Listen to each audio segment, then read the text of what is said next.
بسم الله الرحمن الرحيم.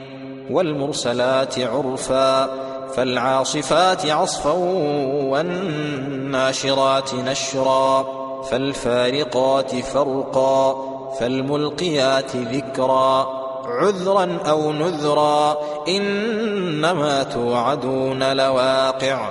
فإذا النجوم طمست وإذا السماء فرجت وإذا الجبال نسفت وإذا الرسل أقتت لأي يوم أجلت ليوم الفصل وما أدراك ما يوم الفصل ويل يومئذ للمكذبين.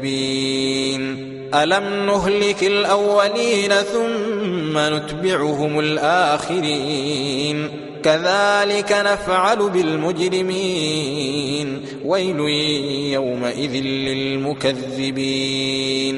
ألم نخلقكم من ماء مهين فجعلناه في قرار مكين إلى قدر معلوم فقدرنا فنعم القادرون ويل يومئذ للمكذبين. ألم نجعل الأرض كفاة أحياء وأمواتا وجعلنا فيها رواسي شامخات وأسقيناكم ماء فراتا ويل يومئذ للمكذبين. انطلقوا إلى ما كنتم به تكذبون. انطلقوا إلى ظل ذي 3 شعب لا ظليل ولا يغني من اللهب إنها ترمي بشرر كالقصر كأنه جمالة صفر ويل يومئذ للمكذبين.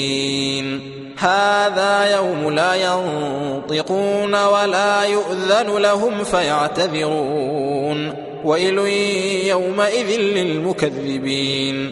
هذا يوم الفصل جمعناكم والأولين فإن كان لكم كيد فكيدون ويل يومئذ للمكذبين. إن المتقين في ظلال وعيون وفواكه مما يشتهون كلوا واشربوا هنيئا بما كنتم تعملون إنا كذلك نجزي المحسنين ويل يومئذ للمكذبين.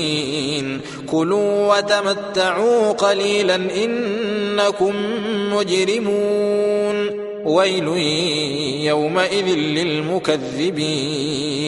وإذا قيل لهم اركعوا لا يركعون ويل يومئذ للمكذبين. فبأي حديث بعده يؤمنون.